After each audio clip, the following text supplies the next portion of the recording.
అందరికీ నమస్కారం. మరి ఈ నెల 15వ తేదీ నుంచి 26వ తేదీ వరకు జరిగినటువంటి 12 రోజుల కాళేశ్వర ముక్తేశ్వర ఆలయ దగ్గర త్రివేణి సంగమంలో జరిగినటువంటి సరస్వతి పుష్కరాల సందర్భంగా విచ్చేసిన భక్తులందరికీ కూడా శుభాకాంక్షలు తెలియజేస్తా ఉన్నాను. ధన్యవాదాలు కూడా తెలియజేస్తా ఉన్నాను. మరి ఈ పుష్కరాలు చాలా సాఫీగా, ప్రశాంతంగా, ఎంతో విజయవంతంగా జరగడం మాకు ఆనందాన్ని ఇస్తూ ఉంది.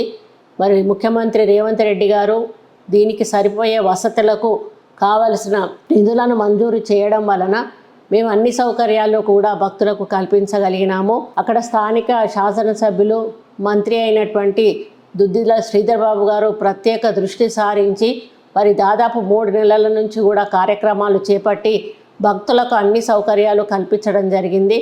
మరి వారైతే అక్కడే ఉండి ఈ 12 రోజులు కూడా వచ్చిన భక్తుల మరి విషయాల్లో ఎక్కడ ఇబ్బంది జరగకుండా వారు కూడా కేర్ఫుల్గా ఉండడం జరిగింది. అంతేకాకుండా మా ఎండోమెంట్ డిపార్ట్మెంట్ వాళ్ళందరూ కూడా ఈ 12 రోజులు అక్కడే ఉండి భక్తులను చూసుకోవడం జరిగింది. మరి ముఖ్యంగా ఈసారి ఇచ్చినటువంటి సరస్వతి హారతి కాశీ నుంచి వచ్చి మరి ఎంతో వైభవంగా నవరత్నాల హారతి అని చెప్పి వారు ఇచ్చినటువంటి హారతి ఏదైతే ఉందో అది అందరినీ కూడా ఆకర్షించింది. అది మన తెలంగాణకు మేలు చేస్తుందని కూడా నేను ఆశిస్తూ ఉన్నాను. మరి కేవలం దేవాదాయ శాఖనే కాకుండా అన్ని శాఖలు కూడా పంచాయతీరాజ్, R&B, మరి ఎలక్ట్రిసిటీ, RWS ఇలా అక్కడ అవసరమైన శాఖలన్నీ కూడా పనిచేసి వారి వారి బాధ్యతను మరి గుర్తెరిగి ఈరోజు అక్కడ అందరికీ సౌకర్యం కల్పించడం నిజంగా వాళ్ళని కూడా ఈ సందర్భంగా నేను అభినందిస్తూ ఉన్నాను. మరి ఒక్కరోజు కూడా ఎవరికి ఇబ్బంది కలగకుండా అక్కడ అందరూ కూడా స్వామివారిని దర్శించుకొని పుణ్యస్నానాలు ఆచరించి మరి తిరిగి వెళ్ళడం జరిగింది. మరి అక్కడ పెద్దవాళ్ళకు కూడా, ముసలి వాళ్ళకు కానీ, పిల్లతల్లులకు కానీ ఇబ్బంది కాకుండా చూసుకున్న విషయాన్ని కూడా నేను ఈ సందర్భంగా గుర్తు చేస్తూ ఉన్నాను. ఒక్కరోజు మాత్రం కొంత ట్రాఫిక్ జామ్ అయింది.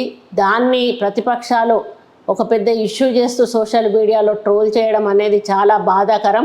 ఒక దేవుని కార్యక్రమాన్ని కూడా ఈరోజు రాజకీయానికి వాడుకోవడం వాళ్ళ మరి విజ్ఞతకే వదిలేస్తూ ఉన్నాను. ఎందుకంటే మేము ఊహించిన దానికంటే కూడా ఎక్కువ భక్తులు రావడం వలన ఆ రోజు కొంత ట్రాఫిక్ జామ్ అవ్వడం జరిగింది. అంతే తప్పితే మేము సౌకర్యాలు కల్పించక కాదు.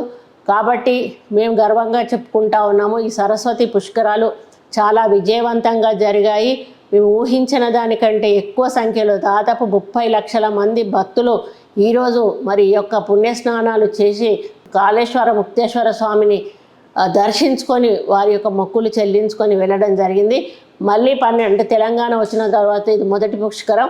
ఇంకా రాబోయే సమ్మక్క సారలమ్మ జాతర, గోదావరి పుష్కరాలు, కృష్ణా పుష్కరాలను కూడా ఇదే పద్ధతిలో అన్ని హంగులు ఆర్భాటాలతో భక్తులకు అన్ని సౌకర్యాలు అందించి ముందుకు నడుపుతామని తెలియజేసుకుంటూ ముఖ్యంగా ఇందులో భాగస్వాములైన ప్రతి ఒక్కరికి కూడా ముఖ్యంగా స్థానిక శాసనసభ్యులు శ్రీధర్ బాబు గారు, మంత్రి అయినటువంటి వారికి ప్రత్యేక ధన్యవాదాలు తెలియజేస్తూ మా ఎండోమెంట్ అధికారులను కూడా అభినందిస్తూ మరి ప్రతి ఒక్కరిని కూడా అభినందిస్తూ భక్తులకు మళ్ళీ ఒకసారి శుభాకాంక్షలు తెలియజేస్తూ మరి మీరందరూ కూడా హ్యాపీగా ఇళ్లలోకి వెళ్ళి సంతోషంగా మరి ఇల్లు చేరుకున్నారని ఆశిస్తూ మరి ఆ స్వామివారి దయ మన తెలంగాణ మీద తప్పకుండా ఉండాలి.